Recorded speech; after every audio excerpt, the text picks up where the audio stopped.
Jeffrey goes to university unprepared. He starts his first day awkwardly while staring at the hot girls and being jealous of the confident guys who seem to have all of the fun. Adonis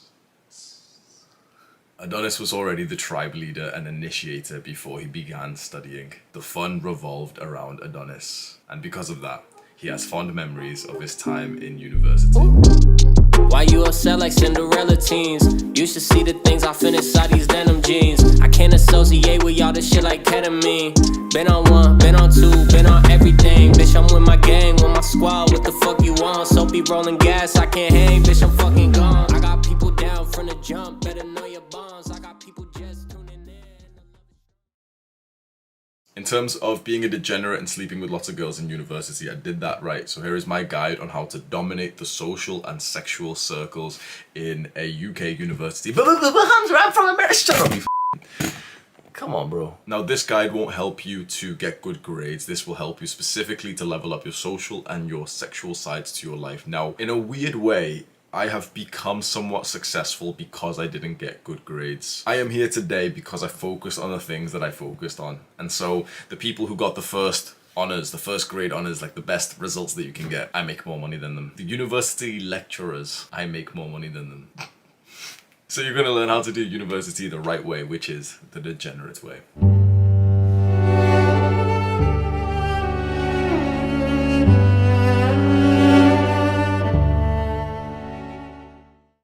First of all, my name is Hamza. I help young men go through the Jeffrey to Adonis transformation through self-improvement. Scroll down right now, click on the subscribe and the post notification button. It's a win-win for both of us. So leading up to my first proper year at university, I was so hyped. I had already booked the accommodation that I was going to be staying at. I was already training hard on my body transformation. This is what I looked like at this time. And I was so excited to put everything into practice that I'd been learning over the summer from things like Red Pill and all the self-improvement tactics. So I move in and it's a completely different environment. It's the first time living away from family. This was my little student accommodation room. It's the first time of me being a true degenerate, staying up late, going to parties, nightclubs and everything, and pretty heavily using social media and casually hooking up with girls. That was a very fun year. And then my second year of university, I moved into the same student accommodation into a different room. So here is my second year university room. And this year was like the first year, but on steroids. This year, I had now done a whole year of leveling up my social skills in the summer just before my second year of university, bro. I was prepared for this. I was hyped for this. Like, I became the initiator. I became the guy who's organizing all of the events and everything. So I'm hosting the parties and the pre-drinks. I'm going to boxing. I'm hosting the nights out in the boxing club. I'm consistent in the same clubs, which built up a pretty nice level of like some kind of level of status and recognition there. Again, I'm using social media and it was a fun time. And finally, in my third year of university, I moved away, I lost everything, I got kind of fat, mental health, depression, drugs, everything. And so we're going to go through the process. I'm going to tell you the biggest lessons learned, and I'm going to go from the beginning and essentially give you a step-by-step, almost autistic level guide into very, like, we're going to go into so much detail. Like, I'm literally going to tell you, like, what kind of lights to have in your room, and you're going to see why that's actually very important soon. So the first stage that we're going to start with is the preparation for university. Now, you have to move in. You have to live there at university. I think if you're right now one of those people who thinks that, okay, don't move in and instead live from home, commute to university, you're going to save money, but you're never going to get the true degenerate experience. And if this is what you want, if you want to skyrocket your social and your sexual life, you have to move in. Specifically, you have to move into a student accommodation, which is very close by to the university. When you're debating this, you're going to be looking at a few different places. You're going to be thinking, okay, what if I get a student house? What if I live in this apartment over here? The most important thing is that it is a student accommodation, and it is, like, literally, this is the most important thing. It has to be very close to your university. If you have to take a bus, if you have to, like, do a 15-20 minute walk, bro, it's dead. You have to live as close as possible, because those are the ones which are going to be so central that everyone around you, everyone you meet in the later stages that we're going to discover, it's going to be so convenient for you to be able to dominate the social life, especially because you live right next to university. And so my advice in terms of a house, so people get like student house, do not do it. Stupid idea. Especially for your first year, you should be living in student accommodation. Now, generally, people will move into a student halls in their first year student accommodation, and then they'll find some friends and they'll move into a student house. That's the norm. That's what like 99% of people like to do. And obviously, we don't want to be like the 99%. We're going to stay in student accommodation for the next years. Now, in the summer leading up to your first year at university, you're going to focus on your body transformation because it's one of the most important parts. And so you're going to do a lean bulk over summer. You're going to try and put on as much muscle as possible. And about 1 to 2 months before your move-in date, so let's say you're going to move into your student accommodation on September 21st, about August 21st, if you're not too fat, and if you are pretty fast, then let's say about July 21st, you're going to start that cutting phase and you're going to go on quite a sharp, aggressive fat loss phase. If you have to do a fat loss phase, then you have to acknowledge that your diet has been pretty shit.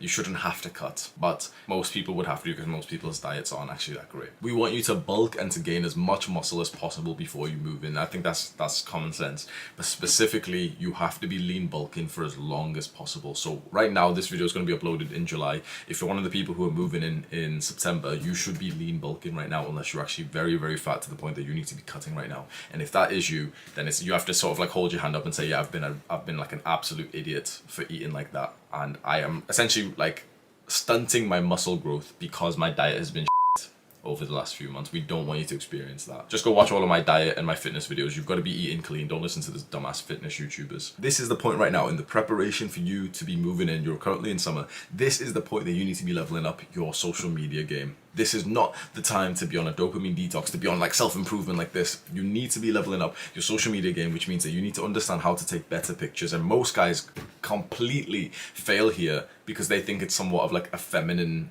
habit. And those guys don't get any pussy. Those are like the little weirdly loner guys because they refuse to level up one of the most important skills in the modern age, which is how good pictures you can take and how you can present yourself on social media. If you're not mastering social media, like especially Instagram, you are a complete fool. Once you move into university and even before that, this is how people will judge you. This is how girls will decide whether you're f***able or not, and this is how guys will decide whether they want to be friends with you or not. To not level this up because Instagram's gay makes you like an absolute idiot. This is the time where you're going to start leveling it up, and it's as simple as literally just going onto YouTube and like searching how to take better pictures. I won't give you the full picture taking advice here, but the common mentality, the basic mentality you need is literally just go out, purposely take more pictures. Specifically, go out, leave your house, bro, for the first, like, stop sitting on your computer chair 8 hours a day, bro.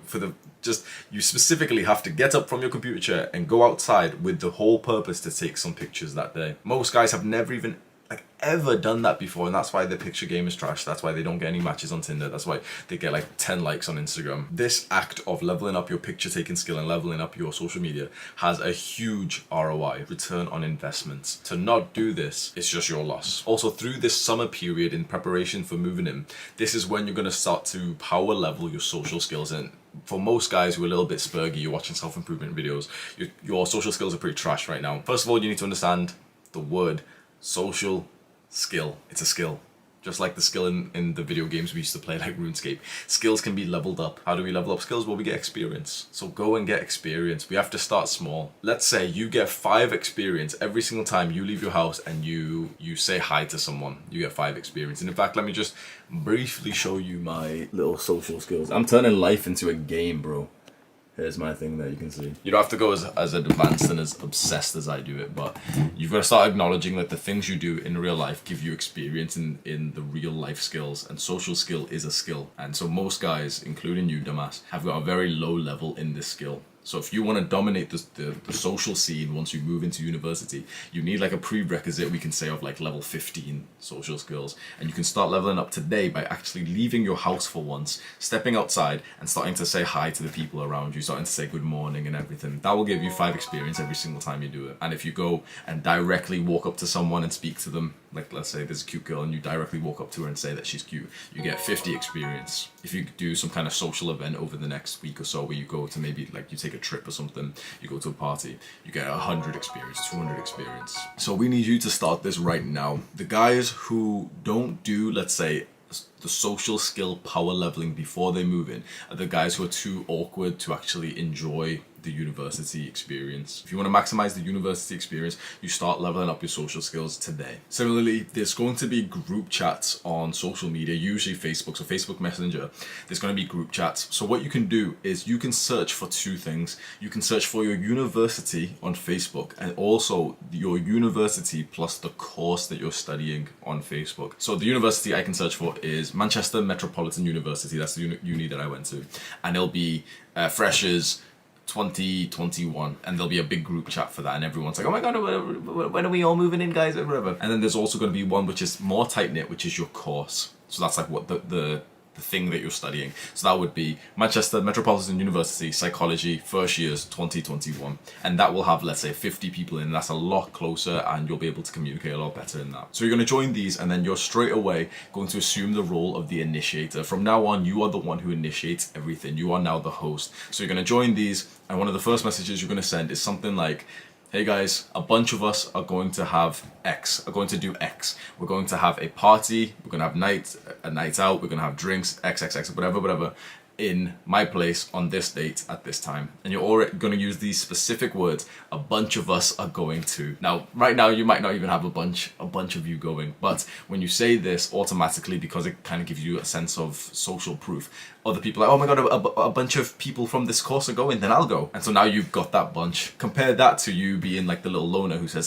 does anyone want to have drinks with me on the first day? So we're going to assume that people want to come, and so you're going to join these group chats, and straight away you are going to be the initiator. You're going to say, okay, a bunch of us are doing this. If you guys want to come, you can message me. If you guys want to join us, you can message me. Now what you're going to do is, we can say this is a technique called group chat funneling. That's what I would call it. So you've got these big group chats. You've got the yearly university group chat and then your course group chat. You are going to funnel these guys down into your own group chats. So when you start to message people, for example, you've said, okay, we're going to have a party on the first night. Then 5 people message you, 10 people message you. You're going to make the group chat, and now you've got 10 people in your group chat talking about this party that you're going to have on the first night. And these people, you're going to actually meet up on the first day. 5 of these people won't even turn up. A few of them will never even respond to the group chat. But a couple of these people will actually become good friends of yours. And you can keep going smaller and smaller to you keep bringing people into these group chats, these smaller ones, and eventually you'll get to a very small, like, inner circle chat. You guys have been speaking for like weeks and stuff, and there's maybe you plus like 2 guys who you've really responded well to. Right now, you've literally, university hasn't even started. You've already built your social circle. How powerful is that? I mean, I should be charging for this knowledge. God damn, bro. So now we're going to go through a quick shopping list before you move in. Now, this isn't going to be like the essential like toothpaste that you need to get when you're there. This is going to be a couple of important things. 3 items that recreate the club/party environments, because in university, especially if you're doing the degenerate of university, it is the club/party environment that will bring this social and sexual life that you want. And so if you can recreate that in your room, that's where like the hot spot is going to be, and that's where the inhibitions are going to be lowered for you to sleep with girls, and also for like a bunch of people to want to come over and spend time in your room. The first thing you need is a big ass speaker, a big high quality speaker, probably $100 to $200 worth, not like one of those little ones, like a big ass, like this size one. You need that, and you need to make sure that you completely understand how it works, and you want to set up all of the playlists, and we'll talk about them soon as well. So this speaker you're going to have on for your parties, your pre-drinks, every time you bring a girl around to sleep with her. And an important note is that the louder the music, the louder she will moan. That's field experience right there. Next, the highest return on investments in a product I've ever experienced is one of these little club lighting lamps that you can get from eBay for like $9. This literally made my university experience. It's like £9. You just have this one light on, so your entire room is pretty dark apart from like the flashes of red and blue and green. And this instantly gets people again acting like far more confident, because a lot of people are quite insecure, and women especially when you're about to sleep with them, women are quite insecure. If you're a dumbass who sleeps with girls in silence with the big light on, I can tell you're not sexy at all. What you need is to set the mood. Now, this is like standard right now. A lot of people have these like LEDs. They're like okay, but they're not completely ideal. What you want is a completely dark room with one of those lamps, which is literally like $10. Just buy one right now, stop being cheap, bro. And you're gonna set this up, and you'll see. As we talk about I'm going to walk you through the full step-by-step on how to bring a girl back to your place and how to do everything. And so you're going to see exactly why I recommend this one product so much. Now, the final shopping list is just to have your wardrobe sorted. Make sure that you've got something like clothes that fit your new physique, because you've been training hard, haven't you? You're only really going to be wearing like muscle fit shirt. If you're like me, maybe you have a completely different style to me, but the type of stuff I wear is like a muscle fit shirt. And then just basic ass like black jeans. That's pretty much all you need. If you're wearing anything stupid, if you're like wearing immature clothing, and I would say immature clothing is like that has like shit here, like text and logos. Like sometimes it's like a little bit is okay, but sometimes like you just look like a walking advertisement. It's like what children wear. Just wear like a plain colored t-shirt which is muscle fit. This is an extra large, so it's like not completely fit on me right now, but it's still looking pretty f***ing juicy though. So now you are prepared for the upcoming move-in day. So let's move on to the next session. The first day of university, the day that you're going to move in your stuff into your student accommodation. Now again, if you're not going to move in, like there's no point watching this guide. If you're going to commute from being at home, your social life and your sexual life especially is going to be completely suboptimal. You can still somewhat like do some things. Maybe you'll like sleep with like one girl over the entire year. Okay, congratulations. But if you want it to be a full-on degenerate, you're going to move out into the student accommodation. Now we're going to cover exactly what to do on the first day. You're going to speak to everyone, and when I say everyone, I dead ass mean everyone. Not only the students who are also moving in, but literally the staff who are helping the students move in, the construction workers nearby, the guy at the shop. We want you to be literally the most social person, the most connected social butterfly person there is in this environment. Go into this day with the mindset that you're going to share your gift of love and kindness and connectivity to as many people as possible, and that's quite a beautiful mindset to have, because all of the other students around you need your gift. I want you to take a second to step out of yourself. We often don't do this because we're so self-centered and so selfish. If you step out of yourself on this day and you really think about the people around you, if you visualize them right now, they are very anxious. Like, they haven't had a guide like this. They've been overthinking about what to do. A lot of them like heartbeat going fast, that they're so like worried and everything. They're so anxious, thinking what if they don't make friends? Well, how do they speak? They haven't been leveling up social skills. They're not on self-improvement. You could be giving them the gift of making them feel connected, to make them feel like they've made a friend on the first day, that they've met a friendly person. Because what is going through their minds right now? What do they wish happened right now? They are wishing that a fun, confident guy went up to them, spoke to them in a nice warm way, and then invited them to do something fun today. That's like their 10 out of 10 wish that everyone around you is hoping for, is that the fun, confident guy goes up to them and invites them to do something tonight. You are now that fun, confident guy. You're going to go up to every single person. I'm going to tell you specifically what to do when you go up to these people. We're going to go up to every single person, and you're going to be the initiator to invite them into something fun that you're doing tonight. And do not just speak to guys on this day. This is actually the best day to meet girls, to be friends with them. Now, of course, you could end up sleeping with these girls, that's fine. Now, the online space of the red pill, alpha males and all this bullshit, I've got it all wrong when they say men and women can't be friends. It's just that the friendship that you're going to have with girls is going to be slightly different than the friendship you can have with like your brothers. Of course it is. But think about this right now. Wouldn't it be awesome if you had a couple of fun girls who always came to like your parties, who you always went out with and you danced with? You weren't really, maybe you're not attracted to them, maybe you think they're attractive, but you're not really sort of interested in them. It would be awesome to have that. This is the day to meet those girls, because they're going to be stood there. I promise you, this is exactly what you're going to see. You're going to see like a person dotted around every corner of the room, just awkwardly like looking at everyone whilst on their phones like little retards. They're waiting, they're wishing, even the girls are wishing for a guy to come up and be friends with them. And so exactly what you do when the little spurgs like this, little dopamine addicts are like this on their phone, pretending to text. They're not even texting anyone, bro. They're literally just like they've already seen the Instagram reel for today. Like, they're just so anxious that they can't do anything because obviously they haven't leveled up their social skills. You're literally just gonna go up to them, raise your hand up, say, yo, give them a fist bump, and they're like giving you a fist bump. Have a quick conversation, like, oh, where are you from? You could ask a stupid question, like literally, have you just moved in today? Like, she could have her suitcase there, and you could literally just say, are you moving in today? And you'll see like the sigh of relief that finally like she feels like someone has talked to her, or he feels like someone's talking to her. And so then you say, oh yeah, me too. Well, a bunch of us are going out tonight. I'm in flat X. If I take down your Instagram, you should come with us. You're gonna see their faces light up. Like, this is the gift that you are sharing with everyone else. They are so pleased to be invited into the fun, and you are that fun for these people. So that's the step-by-step process. You're gonna see your victim, go straight up to them, almost with a bit of a distance. Don't like come up like from the side, like, yo, do you wanna come out with us tonight? Don't be a fucking weird, bro. You're gonna come up like straight with a bit of a distance away, let's say a couple of meters. You're gonna like say something like, hiya, yo, whatever. Come up, fist bump them. You always want to go with some kind of greeting, and I found that most people are just kind of weird with handshakes, and fist bump is like, you can't get the fist bump wrong. Some girls kind of hesitate every now and then, but you just say it to them, a fist bump, and they're like, ah, because it's the first time like a guy's ever fist bumped them, which is again another benefit for you because you stand up. Fist bump them, quick conversation. A bunch of us are gonna do something tonight. Not just, oh, I'm gonna do something. A bunch of us are gonna do this tonight. You should join us. She's gonna be so happy. He's gonna be so happy. You say, okay, I'm gonna get you on like Instagram or something right now. I would suggest for you to not get people's phone numbers at this point, because one, a lot of these people you're not actually gonna end up being close friends with. Maybe you'll go out tonight with, and maybe one more night or something. But it's far better to get all of these new people as extra followers members to your Instagram account, and of course then they also see your portfolio of great pictures that you've been recently taking, because you're not a Spurg and you have been leveling up your picture taking skills, haven't you? So now you've moved in and you've already been organising everything for tonight. You're going to go out and have a good night. We're going to cover exactly what to do in the night out and everything, but we'll move on first. You just need to have it in your mind that for the first week especially, you're going to do some kind of social event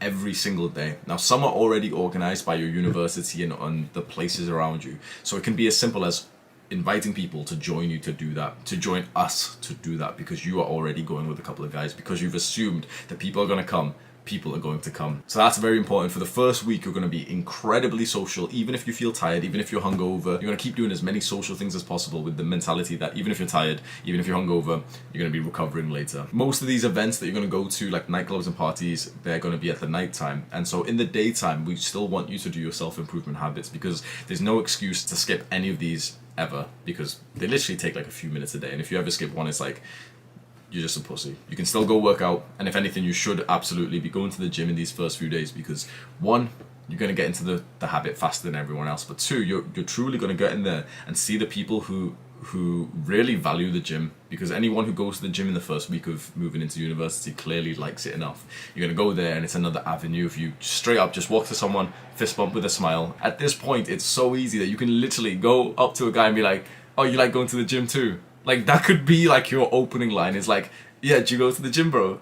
When you can say that to someone in the gym and they'll be like, yeah, and they'll be so happy that you're speaking to them, and you can be like, oh yeah, a bunch of us are going to hit a workout session tomorrow, you should join us. And again, he's going to be so happy that you've shared your gift of love and connectivity to him. So, you know, I keep saying that you're going to invite people to do stuff. So there is a couple of things, a couple of ideas that you can do. Now, it makes it easy that during this period, which is generally like Freshers Week in the UK or whatever different countries have, one of the first weeks that you move in, there's a lot of events everywhere, in nightclubs, specifically by your university, even by your university student accommodation. So you don't actually have to like do the whole event yourself. The initiation, the invite that you can be giving out to people, it's just that we're going to go to that thing. We're going to go to the Freshers Fair. We're going to go to this nightclub. We're going to go to this party, this rave, this sports club. We're going to go to the gym tomorrow. One of the favorite ones that I used to do was just, we're going to go get food. So I'd meet a bunch of people and say, oh yeah, we're going to get food at 5 p.m. today. We're all going to decide like we'll get somewhere nearby, and everyone's down for that. So the next session now is setting up your room, and specifically setting up your room for a shag. So you've bought the speaker and the lighting, you're going to set them up and just give them a little trial run, and straight away, I promise you, just with this small level of detail, your room is already better than like 95% of the people in the same accommodation as you. Now you've got like a more specific shopping list of random things you need on the first day, in the first weeks, like your toothbrush and toothpaste and water and everything. But there's a few important items that we're going to cover right now, which is very, very helpful if you're doing these social events, you're going out for nightclubs, and you also specifically want to do the degenerate shit of having lots of casual sex and bringing the girls back. One of the most important items is bottles of mouthwash. Bottles. We want like multiple. Get like one of the big packs. You can probably order them from Amazon. So you're going to get lots of mouthwash, and you know, just kind of keep them out in your toilet underneath your bed or something.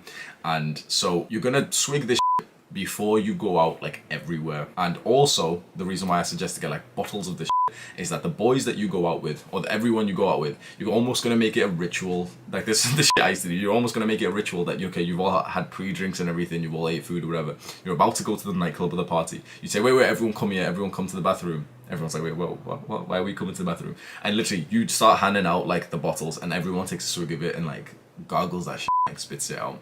You don't want to go to the party with like one of your friends having like stinky breath, bro. Because not only is it kind of unpleasant for you if you're speaking to them, but also it kind of lowers, if you come in with a guy who's got bad breath. Like bad breath is one of the few truly revolting things. Like this is actually quite a serious, important note. You can be ugly. You can genuinely be ugly, and people can still like you, but you cannot have bad breath. You cannot smell.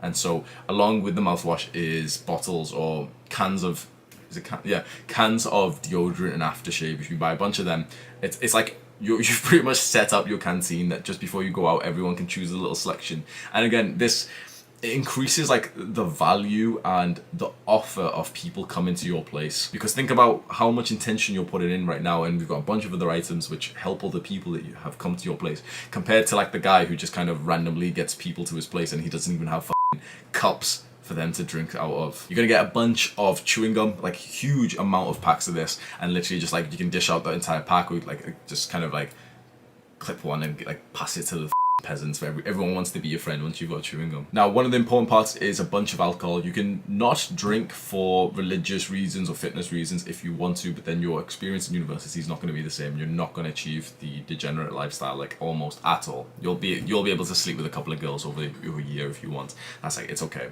But if you want to get into like double, triple digits, you need to be a drinker and you need to be like around people who drink. It's just how it works. So you're going to buy a bunch of alcohol. But this is how I would structure it. You're going to go out, maybe by yourself, or maybe you're going to order this on Amazon or something, and you're going to buy the alcohol that you're going to have with the girls that you're going to bring back with the girls that you want to sleep with. So wine is the absolute best for this. You're going to order a bunch of wine, cheap wine, or go to the shop and buy like cheap Echo Falls wine, like £5, and stick it underneath your bed. And you're almost going to essentially forget that you have those bottles of wine, unless if it's the right situation, in the sense that you've just brought a girl back and you want to have a drink with her, or you brought a girl from a date or whatever. You're going to forget that you've got that wine. Now, you're then also going to go out again, but this time with the boys that you're currently going out with tonight. So, you've invited a bunch of people out, and a bunch of people are meeting you today. Then you can send everyone a message saying, oh yeah, we're going to go to the shop to buy drinks for tonight. And so again, you're going to go again, and this time buy like what you wanted to drink and to actually get like drunk for tonight, which is standard. It's like vodka and rum and stuff. So then along with that, you need a couple more items. So you need cups. So cups are better to buy, they're better to order online.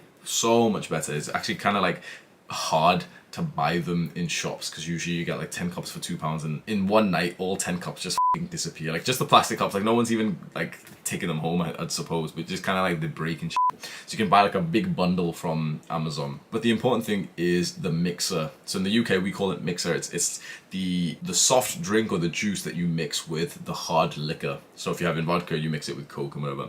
You want sugar-free mixer, because we're not crackheads and we don't indulge in extra sugar. But specifically the best mixer by far, I've done the experimentation for you, is squash, like juice squash. Orange squash, blackcurrant squash. What you're gonna do, this is like 200 IQ, bro. You're gonna have like a big cup of squash. You put in like this much squash and then a bunch of water, and then you put the vodka in there. And this is so 200 IQ because one, it tastes pretty good. It's kind of like blackcurrant juice vodka, but because it's got this much water in, you're also hydrating at the same time, and it's got no sugar. So whilst everyone is drinking like Coke, and they're getting diabetes and they're waking up tomorrow with like a weirdly sick throat and a headache and they're hungover, I've been hydrated all night. 200 IQ, like I hope you take that one. Have squash as your mixer. Along with this, when you go to the shop, buy a bunch of what I call childish sweets. This is again like another little, like, we're just getting a bunch of small stuff right now, which really add to like the night and to like you being a really like somewhat quirky, fun, value-filled host. And so what I say about childish sweets is like the stuff you could imagine that you have had and other people have had in their childhood. And so you can go to like Home Bargains or any type of shop nearby, or even just search it on Amazon or something, and you can buy maybe like a big box of them, or like lollipops, like I've got some here.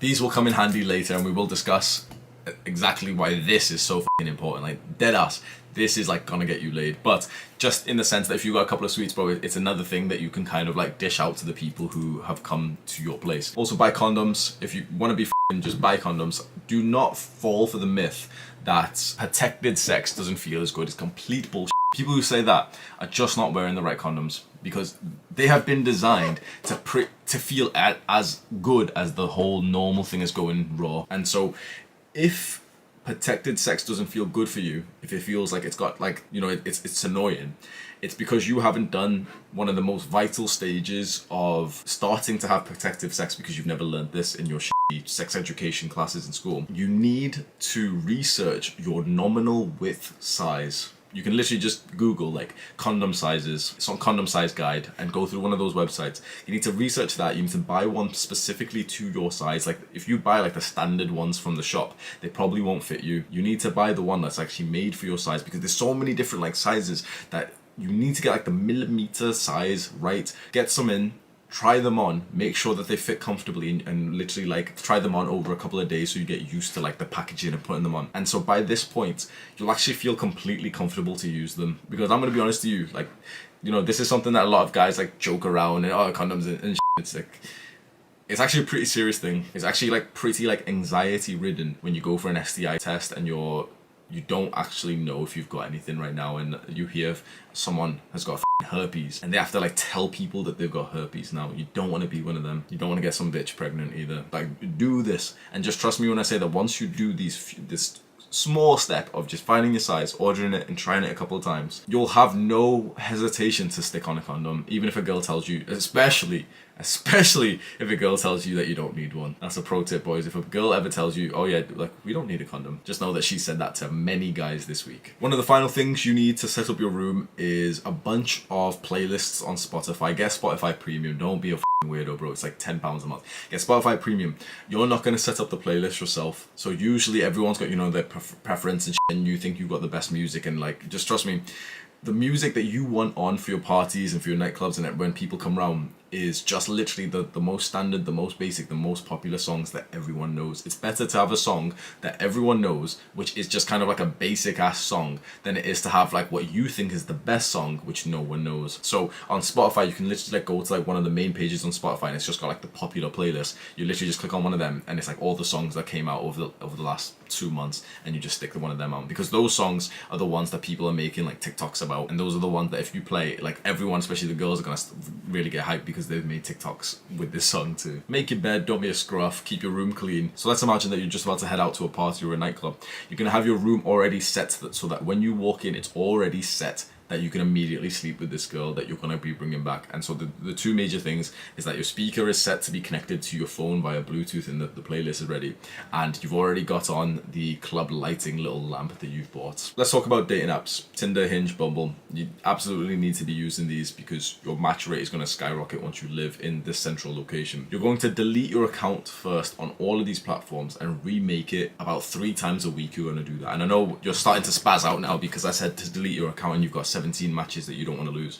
Trust me when I say that deleting your account, remaking your account gives you far more matches than just kind of keeping it through the duration. And now straight away, everyone's like, but that gets you banned. No, it doesn't. You've never done it before. Stop chatting about something that you've never done. I've done it about 200 times right now. It does not get you banned. And if it gets you banned on something like Tinder, Hinge, Bumble, bro, you literally just buy another SIM card for your phone. It's like 99 pages, relax. You get so many more matches this way because when you delete your account and when you remake your account, you instantly get shown to the top of the stack to every woman around, whereas once your account has just been active for weeks or months, your account is essentially stale. I bet you get like 0 to 5 matches per day. When you do this, it will instantly go up and you'll get like 7 to 10 on the first day.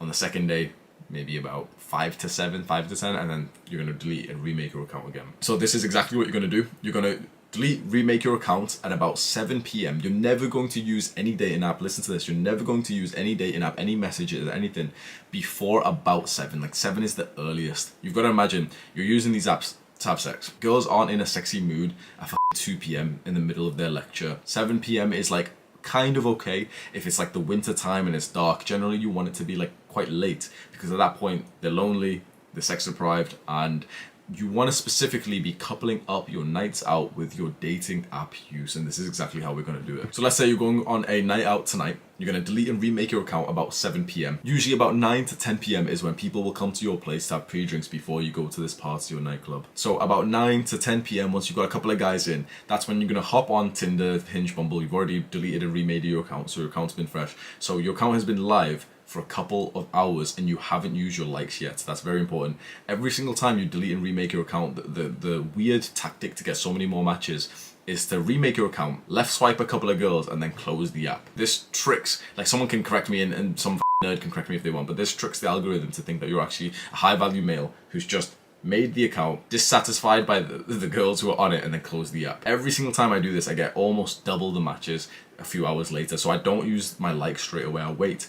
And this also, what it does, it kind of stacks how many girls have liked you for when you use your likes. So now it's a couple of hours later, you go into the app, and usually on like Tinder or usually on these apps, you can kind of like see but not see how many likes you've got. Like it's a premium feature to like really see, but it kind of tells you, like Tinder tells you you've got like 3 plus, 10 plus, 29 plus or something. In front of your boys, but almost in a subtle way, you're going to start to like use your likes. And usually what I do is I get everyone on it. I'm like, boys, let's see your Tinder profiles. Like, let's all swipe on Tinder. And so I start doing this while like looking at like, you know, the guy showing me his Tinder profile.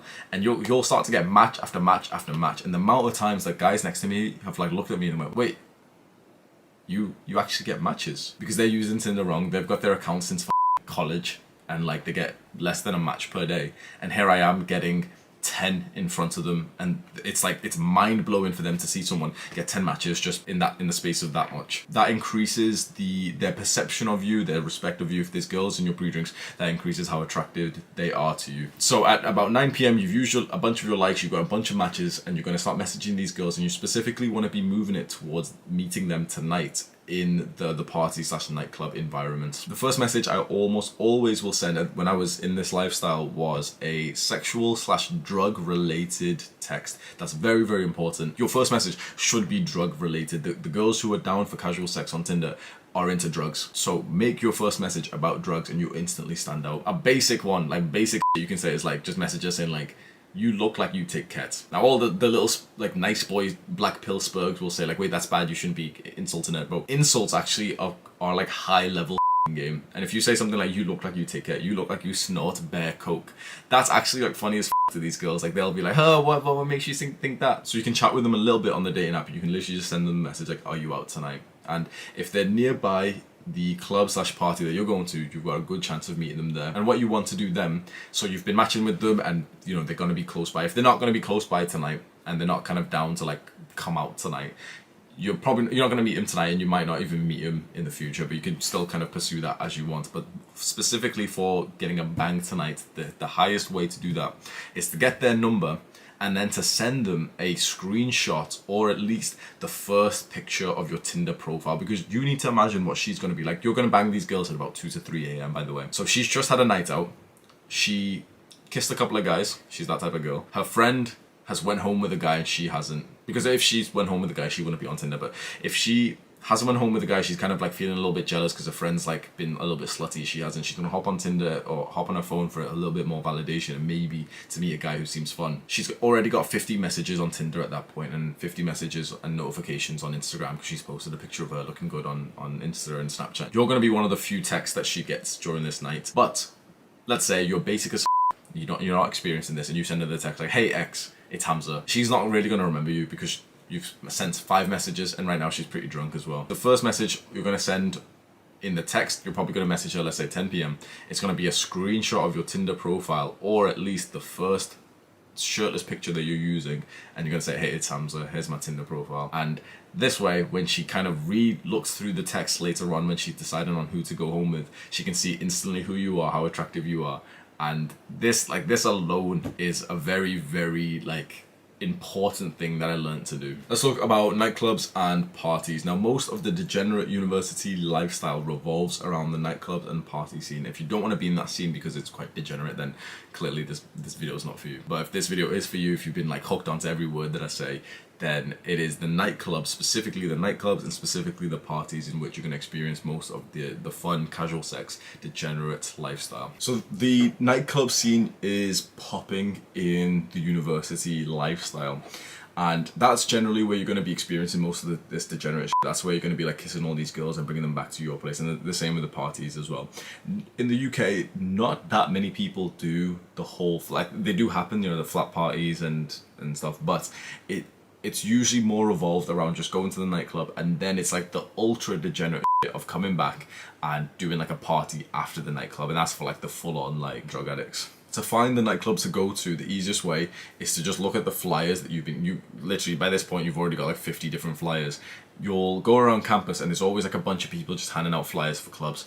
It's one of those that you want to go to. So on the flyer, it will say which day this particular event is. Have a look at all the ones you've been given, maybe even message the group chats that you've made and see which one seems like it's going to be popping tonight. The reason why you want to go based on the flyer is because 500 people, maybe 1,000 people in your area have been given that same flyer today. And so you're going to be going to this club, and in this club, you're going to have people who literally live in the same area right next to you because they've all been given the same flyer. So this is what you do. You've already invited people to join you for today. A bunch of us, not just you, not anyone want to come to the club. No. A bunch of us are going to this club today. We're all going to pre-drink at my place at, let's say, 10 p.m. You've already sent this message out to a bunch of people. It's 10 p.m. A bunch of people are rolling into your place, and you briefly spoke to them. You start buddying up with them, fist bump, drinking challenges, all the shit you want to do in pre-drinks. Just listen to music and just talk about shit. Let's say now it's about 11 to 12 p.m. and you're going towards the club, you need to keep up the same boisterous, loud, funny, hype momentum that you've had in pre-drink. So pre-drinks generally is like one of the most fun parts of, like probably the most fun part of the night for most people.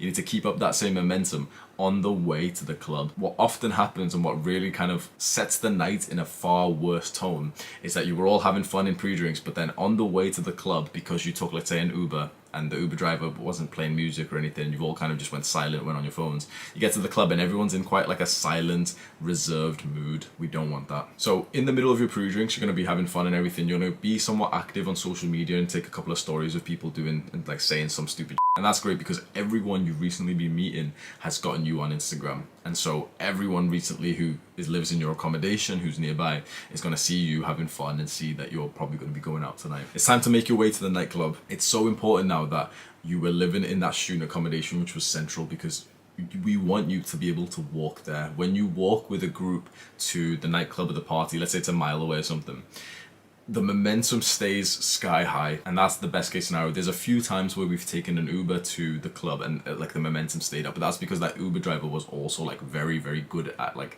his social side of that job in terms of like escorting students to get like drunk at the club. Generally that won't even happen, and so walking to the club is far better because you keep up the same loud feeling where you're all like running around doing stupid. And so now this is where you start to do what's called social lubrication. So shout out to Levi who made this. So social lubrication is where, I'll tell you his story, right? So me and my friend Levi, we would always go to clubs together. And for the first bunch of times that we'd walk to the club. So I'd be thinking, okay, we're going to get to the club. I'm going to speak to people there. I'm going to talk to girls there. And on the way to the club, this guy would be like running up to people, fist bumping people, like on the way, just random people. He'd be like shouting over at groups of girls and everything and just like being social on the way. That I didn't even ever consider that. And I asked him one time, like, what are you doing? Like, you keep like running up to like groups of people and everything. And he's like, I'm just getting lubed up, bro. Like, what? I'm just getting lubed up, G? I was like, wait, what are you talking about? He's like, this is social lubrication. He was getting lubed up. He was getting warmed up, we can say, before he actually got into the club. And so what do you think happened? We get into the club. I'm feeling reserved because I didn't keep up the same momentum. And I'm like, okay, thinking, okay, let me go have 7 shots first. Let me go get really, really drunk before I can speak to people. He's already up there. So we enter the club and he's already again speaking to everyone around him. So I honestly, I stole the idea. I started doing it too next to him. So the next few times like we're going out, both of us are running up to bitches, bro. Both of us are running up to people and like fist bumping everyone. And that kept the momentum sky high, so that when we'd walk into the club, both of us are again already up here and we're ready to like literally walk in straight away, go speak to a girl there, straight away go into the middle of a group of guys who are all friends. We're not friends with them, and literally start speaking to them and everything. So you've kept up the momentum, and in the horizon is the club. Now there's a few important points here. You've got to, one, make sure that your boys don't act too drunk. Usually at this point, one of you motherfuckers is like pissed and he's not gonna get in the club. It kind of becomes a downer because you have to kind of stand outside and like wait till his, don't be like a dickhead and just leave him. You're gonna get him an Uber back to his place. Like, this is quite important. Like the safety of the night generally is based on just making sure that your friends stay with you and that you get them home safe. And you should be taking responsibility for this, because a bunch of people in this environment don't actually take that responsibility for themselves. So if something like this happens, if one of your friends doesn't get into the club because he's too drunk, don't just leave him out there. I know that's basic common sense, but like some people dead ass do that, and maybe even the friend's like not too drunk. But imagine if the friend's like not allowed in because of his trainers or whatever, for whatever reason. You could just go in, and most people would do that. But then this guy's just kind of like stood outside, just like, do you know what I mean? Be the friend who stands outside with him. Like, be the friend who like literally calls the Uber for him and says, "Nah, I got the Uber for you, bro." Be the friend who, if your friend's like really, really drunk, takes him back home. Because that's how you share your gift of love, and that's how you keep people safe. And you don't want one of those stories of like some drunk guy then walking off and falling into the canal or some shit, literally dying. You've got close to the club, you see the club, you're gonna make sure that all your boys are like acting at least somewhat sober. Now at this point, especially if it's one of the first night outs that you're going to, there's gonna be a huge line going into the club, huge line. So sometimes you have to wait for longer than an hour in this line. We don't want to do that. Again, it lowers the momentum, and you can sometimes keep up the momentum in the line because you're speaking to everyone around you and stuff, but generally it's just a waste of time. So what we're gonna do, you're gonna learn one of my secrets here. So me and again Levi used to do this. We see that big ass line. You're gonna look through for your victim, and the specific type of person you're looking for is a couple of guys, about 2 to 4 guys who don't exactly look so confident. Usually they're wearing like a hoodie, they're like got kind of long hair. You can imagine them being like the perfect candidates for self-improvement in the sense that they're kind of like Jeffries, they kind of like, they play video games and everything. You want to look at a couple of those, go straight up to them, fist bump them and be like, oh yeah boys, if you let us, like, we don't want to wait for the line, if you let us just jump in next to you, we'll buy you drinks inside. They'll be, again, their faces like oh my god, these guys want to be friends with us. They're like, yeah, go on, get behind us. Boom, you just saved an hour of your life. I started doing this in every single club night. If there's a line, even if like the line wasn't that big, honestly I just did it just because it's kind of fun to like just skip half of the people there. Obviously don't do it when like the bouncers can see, but even then it's like club line etiquette that people can essentially like hold spaces for their friend who's just coming in. It's like a common understanding. So you can essentially just present, no, look, we're friends, like I know this guy. And you kind of just go up to him and just say like, yo, I'll buy you a drink inside if you just say it's okay for me to stand behind you. So now you're getting inside, you want to make sure that you've got some cash. Most of these clubs don't actually let you pay the entry fee with card, which is annoying, but so you need to get cash out. I should have probably said this before, but you need to get cash out like £5 to £10 to pay like the little entry fee, and then you're inside of the club, you're already lubed up. What's very, very important and what's actually very tricky to maximize your experience in the club is to be focused entirely on having fun, even if you want to get girls. This is what most guys will always do wrong. Especially if you want to get girls, you need to be focused entirely on having fun. Why? Because girls just want to have fun. A guy who's trying to be a pickup artist isn't fun. A guy who's overly drunk, who's drinking to get rid of the social anxiety, isn't fun. A guy who's got a bit of a goofy dance, who's fist bumping everyone, who's giving compliments to everyone, who's having a good time, who's laughing, who's like just chatting shit, he's having a lot of fun. The girls will naturally gravitate to you if you're like that. And the moment you start to focus on the girls who have gravitated to you, they start gravitating away from you to the guy who's now not focused on them. It's like a subtle dance that you've got to kind of do. Not actually like a dance in the form of dance, but I don't know how to explain it. You've got to be in this mood, but being in this mood makes it somewhat like difficult to it feels unnatural to stay in this mood when a girl is coming close to you and she's dancing next to you, but she will like come onto you if you stay into this mood where you're just having pure fun. All you're thinking about is fun. You're not thinking about pulling the girls there, you're not thinking about how hot the girls are, you're literally just focused on having fun. Because even if you think you're being subtle, you are not. The girls can tell when you're looking at them, and you cannot. It's like, it's weird because you can barely tell that you're looking at them. You need to be in there, mission, have as much fun as possible, do stupid shit, dance like you're being goofy, like no one's even looking at you, speak to as many people as possible, complimenting people, but without like this sense of wanting something from them. You're just trying to have as much fun as possible. So you want to get into the club, and a nice little fun challenge for you to just go with is to go compliment 10 people almost immediately. Again, fist bump straight away, point at some guy's shirt, be like, bro, I like that shirt. There'll be some black guy, it's always a black guy who's wearing like a gold chain or something. Bro, your style is sick. You can even say this to girls, you can literally like straight up say to a girl like, I can tell you put in so much effort into that today, like your hair today. Like, I know it seems a bit cringy right now, but when you say this with the right atmosphere, like the right attitude, that you literally are just sharing your love to the people around you, it makes people like fully, like, it's like you put them into a trance. And not only that, it's your own kind of social skills leveling. So you're in the club, you've been in the club for literally a couple of minutes, start, you know, maybe get a couple of drinks in, start dancing like no one's watching, and everyone will be watching with envy. So at this point, when you're in the club or even the party, there's 2 ways to get girls. One is in the dance floor, and at this point it's too loud to talk. So this is what all the spurgs on Reddit, if you ever kind of like search for like dance club, nightclub on Reddit, and everyone's like, oh, I hate nightclubs because it's too loud to talk. It's like, you're not supposed to talk at this point. The way that you attract a woman at this point is purely physical. It's purely just with your eyes.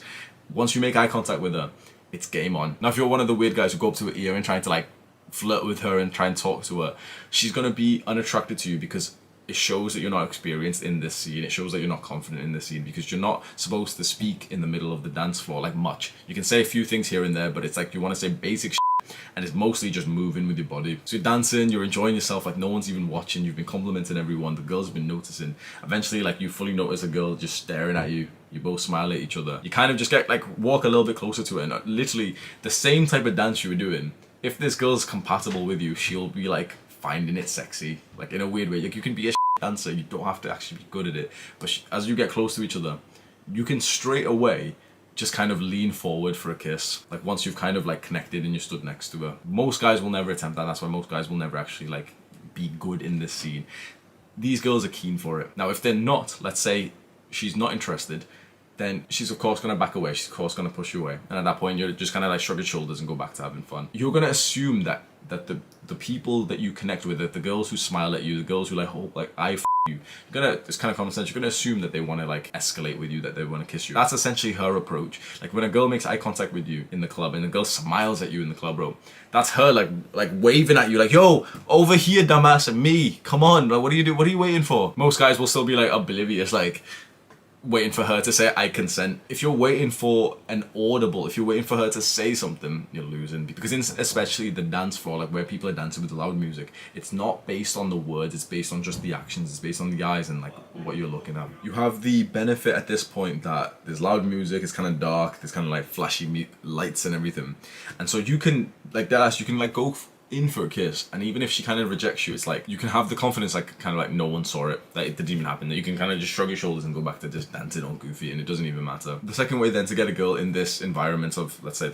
the nightclub or the party is through then talking. If you want to be the talker, it's not as effective like at all, but it's still like something you can do both. And so this generally, you go to where the people are smoking, you go to where the music is a lot quieter and it's usually like some kind of like outside door. You'll go there and you can literally just start to like walk up to every single person, give them a little compliment, and you've got to use some kind of like social understanding to just go up to someone, even guys as well, and just kind of see if they kind of like you or if they're kind of like annoyed by the fact that you just interrupted the conversation. And so quite often, honestly, it's usually never actually that they're annoyed that you've ever interrupted them. When you come up, you've been having fun and you literally just like go up to someone and you say like something nice about them and you truly mean it. It's like a genuine compliment.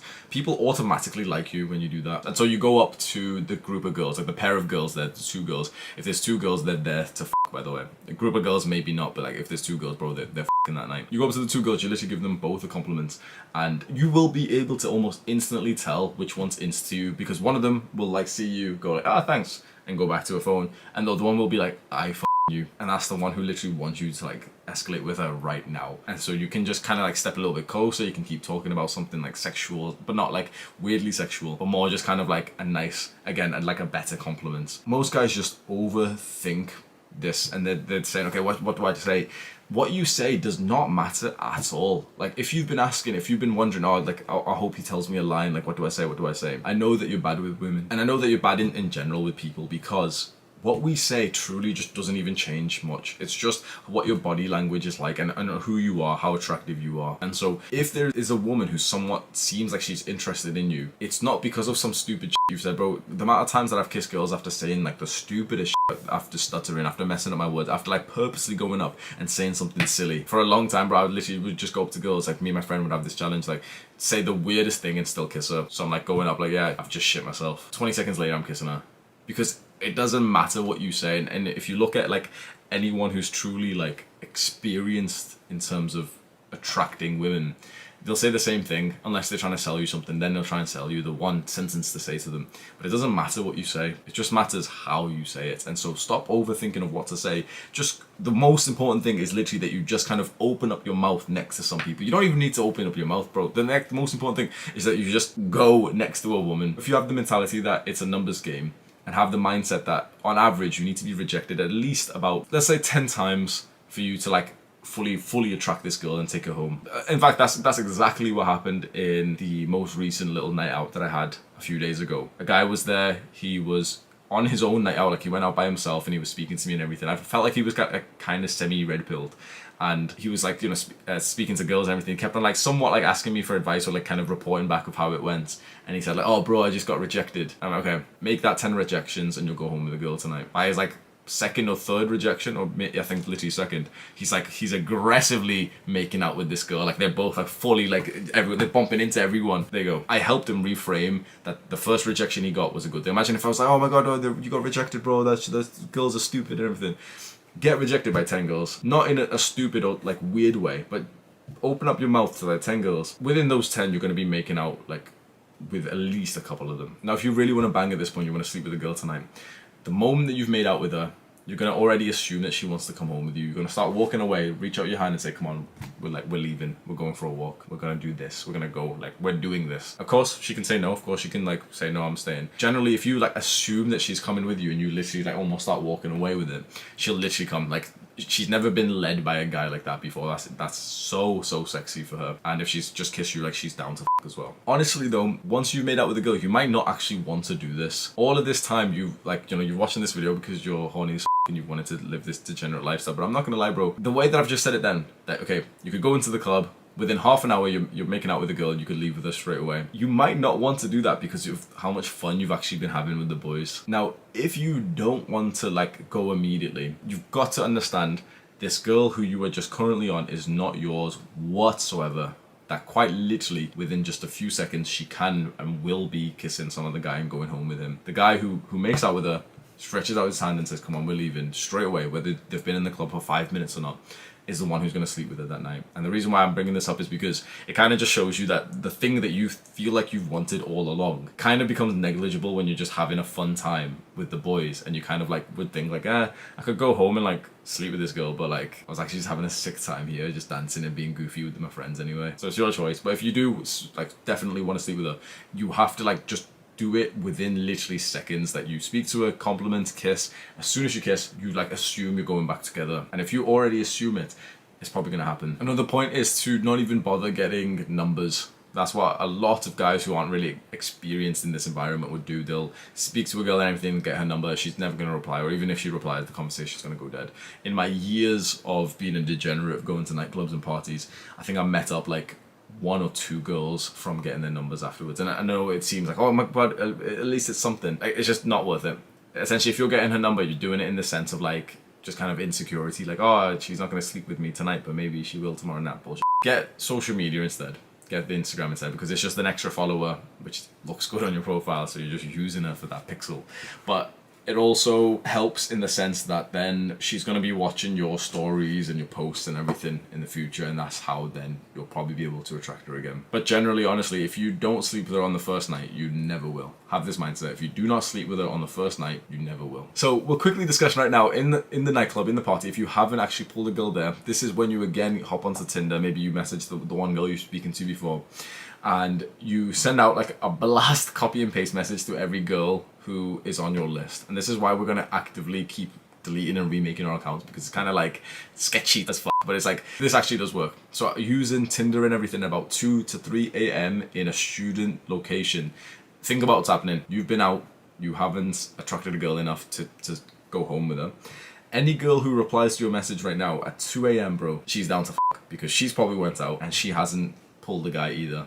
And so you're going to send just a copy and paste message, whatever you can think of. And it can be very, very forward, because it's literally 2 a.m, 3 a.m. You can literally send this message of like, hey, come over, we'll drink wine. Like you can make it somewhat sexual. You can straight away invite her over, knowing that by the time you go home, you can just delete your account, and that all the evidence is kind of like removed, that no girl wakes up tomorrow, like sees your like sexual message and like screenshots it, sends it to her friends. Because any girl who's asleep right now, who's not going to see your message, who's not going to reply, you're just going to delete your account by the time you're going to sleep anyway. And so this way you can see how effective my sort of Tinder strategy is that we're going very, very direct at this point, which this is like your last call to get any pussy. And so you're going to send out the last message. There isn't one in particular that I do. It's just kind of like what comes to mind at this point. This worked a fair amount for me. I'm not even going to lie to you. This worked a fair amount. And it was always the same thing of like, I would send it. I said like, hey, what are you doing right now? But yeah, that was actually the thing I would send, is just, hey, what are you doing right now?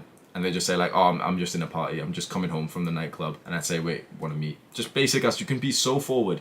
And I was so surprised that at this point, it's like all the games of like the sexual marketplace dropped, and I could literally send a message like, what are you doing right now? Want to meet? And the girl's like, oh yeah, I can do, but I've got to be up for my lecture at 7, so I don't really know, maybe I won't. I'd be like, oh no, don't worry, I live right next to uni. And she's like, oh okay, but can I bring my uni stuff? Can I like brush my teeth? Yeah, of course you can shower and everything. I've got a spare towel, I've got like all, I've already got like mouthwash and shit. And she's like, yeah, son, I get an Uber to your place then. So now we're going to talk about escalating back at your place, and this is where a lot of guys get quite nervous. So you've come back into your room with your girl. Now the reason why I was drilling in before the room setup, and I told you some specific stuff that you should be buying, the speaker and the light, is because if you walk into your room, and visualize this right now, you walk into your room, you've been kissing this girl and everything, and then you just kind of like, what do you do now? You can like keep kissing her, but like, how do you actually like escalate to the point that you're banging? It's because you've lost the same sexual energy that you just had. Now, whether you met this girl in the nightclub that you were in, or whether she went to a party, whatever, everyone is just so much more sexual and less, everyone holds back less in that type of dark, loud music environments, because it kind of like hides everything, doesn't it? So this is why you're gonna have a loudspeaker on, and bro, like deadass, like 3 a.m. you can still play loud music in student accommodations and everything as well. The light as well is so important. So the exact thing I would do is I walk back into my room with this girl, I'd turn on the music straight away, so we got some like tunes on, I grab like the wine, pour out a little glass for both of us, or just drink from the bottle, and I'd say, okay, I'm gonna show you the best part of the room now. Turn off the main light, it's pitch black, I turn on the little club light, and at this point, bro, it required nothing else other than me literally walking straight up to her and starting to kiss her. There's never been like an easier way for me to get out of the nervousness of how to like go from just kind of like holding hands or something, you know, walking into the room, to actually like fully start making out. And once you're making out, just see it as almost common sense. Okay, think how to go from here to the point that you're actually having sex with her, which is, okay, push it a little bit closer towards the bed, take your clothes off, take her clothes off, start like just foreplay, and then just go from there. Now at this point, you might experience what's commonly referred to online as last minute resistance, which is actually like, it is something that happens quite often. So last minute resistance is where you're getting pretty sexual, the girl's getting pretty sexual, but then she kind of like stops. So usually you're like fully naked at this point, but she's like, wait, stop, like I don't want to have sex. Now most guys would start flipping out. They're like, wait, what, why don't you want to, what's wrong and everything. You've got to almost assume like it's done nothing to you, to the point that you're like, yeah, okay. And you literally just slide off, and then you just kind of like do something. And the do something part is like, now I understand what exactly is the best thing to do. You go straight away to your little sweetie drawer. You remember the childish sweets. You grab a couple of them, give them to them. And it's like, it just brings like such a sweet, like loving, like familiarity, where she'll be like, oh my god, like I used to have these sweets. And so you can do it with anything. You can do it with like little ice lollies. That's always nice if it's warm as well, like little lollipops and everything. So you sit around just kind of like eating them and just talking and sipping some wine for literally just a couple of minutes, and you escalate again. At this point, it's like you're literally naked together. You've just shared, like you went from being purely physical to now just being the guy who she's having like sweets with, and you've shown that you aren't fazed by her saying that she doesn't want to have sex with you. Like you completely understood her need for consent and like safety and boundaries, and that is so sexy. Now before I've said we're gonna assume consent, of course we are, because we're not like the modern world, the modern girls would say to you like, yes, they want a guy to ask for consent. They actually don't. It kind of sounds nice. It's like women have been like almost deceived to say that they want this. They don't want a guy to ask for consent, but they want like absolutely need a guy to respect consent or without consent. So you're not going to ask for it, you're going to essentially assume it up until the point that she says like, no way, I'm not comfortable, whatever. At that point, it's like, it's going to do nothing to phase you, and you're just kind of like almost shrug your shoulders and be like completely fine with it. Okay, now we're just gonna have like sweets, like that's still fun too. And so at this point, you bang the girl, treat her nicely. I know like you're a bit of a degenerate and everything, but your experiences here really do somewhat shape you, and it really does create like the image of you in the people around you. And once you sort of get out of this lifestyle, you will wish that a bunch of these girls who did nothing wrong to you had a better perception of you, but you just kind of treated them like you had this idea that you should like for some reason treat them like bad. You don't have to. Like I did that, and I look back with like shame for that, because there was girls who were nothing but like nice to me, and I thought it was more of the alpha male thing to do, to like kick them out, and like, you know, I thought that was like an ego boost and everything. And when I look back, I was just like, why did you do that? Because I'm thinking to my younger self, like, you wanted to cuddle with her, bro. Like you literally wanted to cuddle. You wanted her to stay the night, but you thought it was like more of like the red pill thing to kick him out. Bro, that. Do what, like, if she's annoying as if she's like for some reason weird, like you shouldn't have slept with her in the first place. But if she is, then of course you can say like, oh no, like, you know, I don't want you to stay or something. You can just be upfront with it. But generally, the girl that you've done all of this with, in the same vibe that I've been suggesting, which is like to be the fun loving guy, she's not going to be weird, she's not going to be like aggressive, she's not going to be like anything negative. It's just going to be like a fun night you guys share together. And so at that point, keep her around and let her stay the night. Give her the like mouthwash and all the shit that you've like, you know, you've already prepared for yourself, and she's gonna have like a fond memory of this. And this is how you turn a one night stand / hookup into like a very consistent sexual partner. And that's probably what you've wanted anyway. Oh, we've still got a long way. Goddamn, we've still got so many bits to cover, boys. Okay, so lectures, we'll do this briefly. So I'm not gonna tell you much about studying because I didn't do that shit. But in lectures, I'm gonna tell you just how to maximize your social potential in lectures. So you're gonna go there kind of early, especially in the first few weeks as well. What you're gonna find is that, you know, there's a bunch of people stood outside the lecture. The lecture's lecture starts at 9 a.m. and you've gotten there at 8:50, and there's like a bunch of like groups and just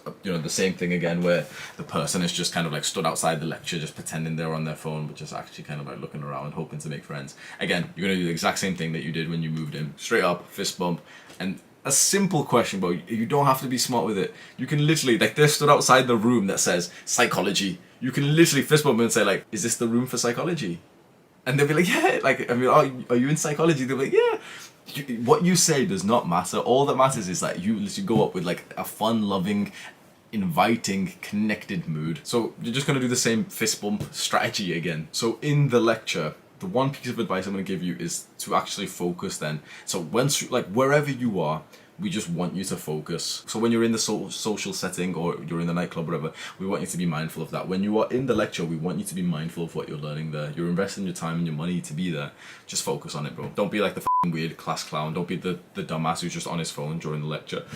Completely pointless to be there. Once you're in the lecture, you focus entirely on learning as much as possible, because that way you get the nice sort of confidence and sense of like esteem that you can walk out and think, okay, you've done some education for the day, and you can now like go and do something more social. Now, wherever you sit in the lecture, you can sit wherever you like, but wherever you sit, speak to the people around you, especially the people who sit side by side to you. Now, some of this weird, I don't know why I did this, bro, but like you'll probably be able to relate to this. Imagine I'm sat on like one of the lecture seats, and like there's a seat there, and like someone's coming in to sit there, like a group of girls come in, one of them's gonna sit next to me. I do this thing of like not even acknowledge her and just kind of like like awkwardly like look at the lecturer, pretend like I don't even see her. I don't know why, and especially if it's like a hot girl, instead of looking and just smiling at her, I do the thing of like, like I don't know, like to be honest, I think all guys will understand this. Instead of like just looking at her like she's a human being, bro, I'd be literally like looking at the lecturer, like, but also trying to make my jawline from the side. If I could go back, bro, all those times that some random person sitting next to me to come up, literally, it's completely okay for you to like look like this and like smile at them and literally just do this. And when they sit down, literally just give them a fist bump. Like, just imagine that same scenario. The old Hamza would have like these girls that come in, kind of look at them from the corner of my eye and then just kind of like focus on the lecture, but not really focus on the lecture. Now I would have like see this girl, but yo, you're right.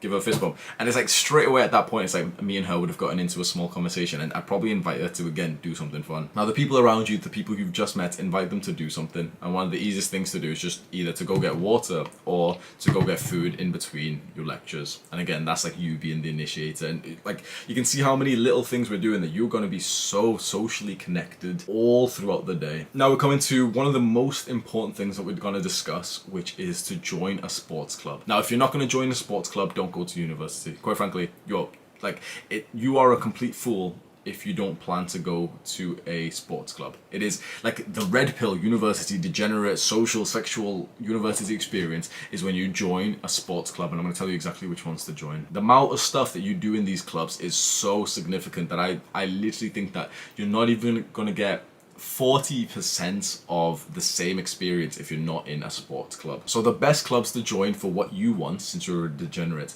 is the lads culture style, and that is the best ones by far in the UK at least are football and rugby. You want like the lads culture, and you specifically want it to be a team sport. You can join, let's say, a solo sport in the sense of martial arts like boxing and whatever.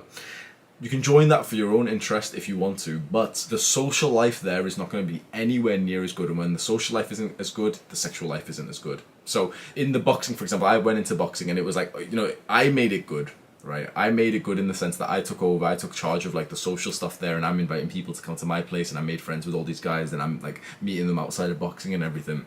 But none of it was like set for me, and so out of the whole experience of being in boxing, I made like a couple of good friends that way. Whereas when you join a team sport, you've got literally a group of 30 guys who you're all like on the same team with, and then in these team sports, they organize like consistent weekly things for you guys to do. You go to like some pub or some restaurant to watch the game of the sport that you guys play. They almost always do like a weekly night out, and these team sports, especially football and rugby, connect with the usually female dominated team sports too. So the American football and the rugby clubs in my university would pair up with the pole dancers and the cheerleaders. It was made to be sexual. The things they would do together was made that you'd all be like, for example, you'd get like there was one event which was like a pub golf where you go to like a bunch of different pubs and you literally get like chained to a girl from a different club, which they've made it for you to literally. Like you must join one of these clubs if you want this social/sexual life, and then on the side consider joining a club that you've got like the huge interest for. Now straight away your limiting belief is going to say, okay, sounds good, it would be awesome, but I'm not good. You're a pussy. But you're going to say, okay, but I'm not good at football, I'm not good at basketball, I'm not good at rugby. You don't have to be good. These clubs are not for competing. They do compete, and some guys do take them seriously, but they are like very open and welcoming to everyone, just for the sake of like they just want numbers to turn up. Like you don't need to be good. You can have the mindset that you're literally just going there to have fun and to practice. That's it. And that's like, if you said that to the coach, for example, if you said that to the guys who are like, signing people up, they'd be like, yeah, of course, yeah, come down to our session. So specifically what you do to join one of these clubs, hopefully you're going to be joining in like literally the first few days of you moving into university and everything starting. We want you to go to the first few sessions that they're having. Usually there's some kind of like fair. So in the UK, we call it Freshers Fair in most of these universities, where in the first few days, there's like a big fair, all the clubs are there, like they've got like leaflets and everything, and you just kind of like see which day they're all open, and you sign it and you get like a text or an email or something. But it's as simple as just finding the club onto Facebook, and on there they'll say which days the practice sessions are. You don't need to book it, you don't need to really do anything. You just see where it's at, what time it's at, and just go. Now in university they'll also have what we can say is hobby clubs. So these aren't exactly sports, but they are just clubs of like people who've got like an interest. So there's maybe like a movie club, a gaming club, whatever there is, right? Now you might think, most people would think that you should go to the one that you've got an interest in. So if you like movies, go to the movie one. If you like video games, go to the video one. Not exactly, because I want you to imagine this, right? You really like movies, so you go to the movie club, but then no one there was really nice to you. But you really like movies. Are you going to keep going to the movie club, but even though no one... No, of course you're not. You know what I mean? You're going to go where you feel welcomed and where you feel like very accepted and socially connected. Now let's say you've never played chess before, but somehow you end up seeing like the chess club, and everyone there is like so nice to you, they're fist bumping you, there's some hot girls there, they're flirting with you. Bro, you're going to be into chess now, aren't you? So I want you to have the mindset that your interest doesn't exactly matter. And in fact, whatever one you see, whichever day you're free, you're going to go to that club's meeting that day. So Wednesday could literally be pole dancing. And if you've got Wednesday free, go to it. Because if you go to something like pole dancing, or if you go to something like cheerleading, bro, you have my respect. Because if you go there and let's say the first session goes terrible, okay, fine. Don't go again, absolutely fine. But if you go there, the first session goes well, and all the girls seem to like you there, and they're all like welcoming and everything, and you end up making friends with them, bro, you are set for the rest of your university experience. So if you do, let's say, go to pole dancing or cheerleading, not only will you actually end up sleeping with a bunch of the girls there, but you'll go out with like 10 hot girls. You'll get like a god level status and pre-selection from this. So specifically in terms of just any of the clubs, any of the sports, you don't have to be good at them.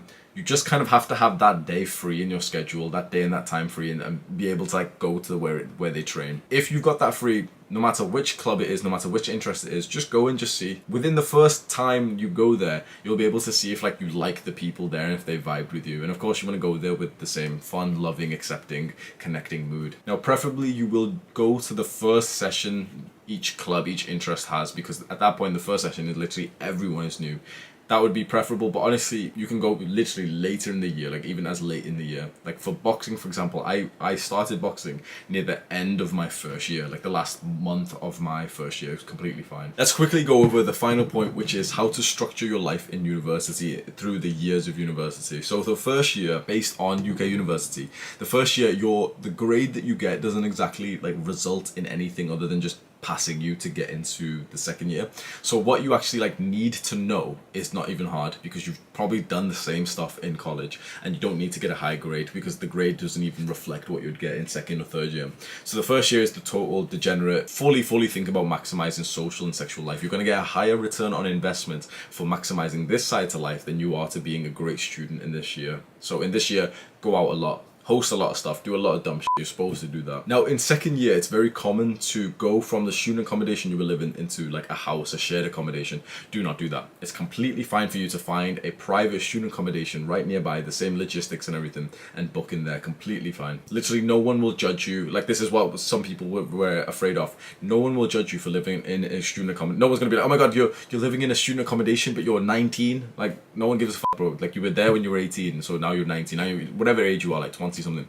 Like there were people around me who were like 24 living in the student accommodation, and it was like completely fine. Bro, I brought MILFs back to my student accommodation. Like, it's completely fine. So in second year, the work gets quite a significant amount tougher. Generally, in second year, the work that you're going to get isn't exactly the work that you've done in college, whereas the first year usually is. So in second year, you must be invoking deep work. Deep Work, the book by Cal Newport, just read it ASAP and start invoking that.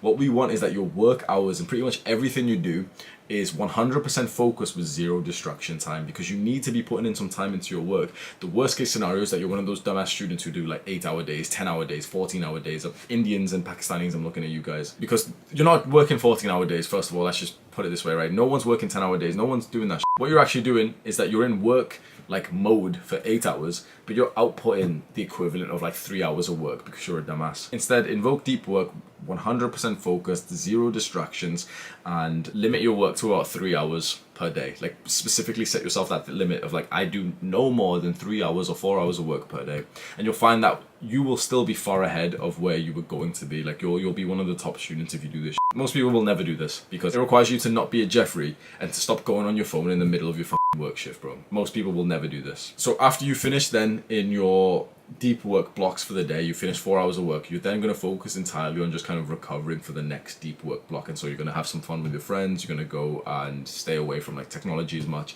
and you're just going to like not overly do work. We want you to do 4 hours of deep work from the start of your university year all the way to the end. What we don't want is that you do almost no university work up until you've got an assignment next week, and then you've got like that weirdly like stressful hate of studying in uni. And finally, the third year of university is the very serious year. This is where you get like most of the grade, and you are a complete dumbass if you still continue the degenerate lifestyle, but that's what I did. So for this year, you want to revolve your social life around bigger events. So instead of consistently going out to clubs and parties, you want to have like one big thing per month, and you can of course like then kind of like invest more into it, spend more into it, and go like pretty like hard on this one thing. You can maybe book like a short like holiday and stuff like that. This is when you should be considering yourself as a full-time student. So I've just pretty much bestowed upon you the wisdom I've gained over my degenerate years of university, and like I said at the start of the video, in a weird way, doing this made me more successful than actually taking university like seriously.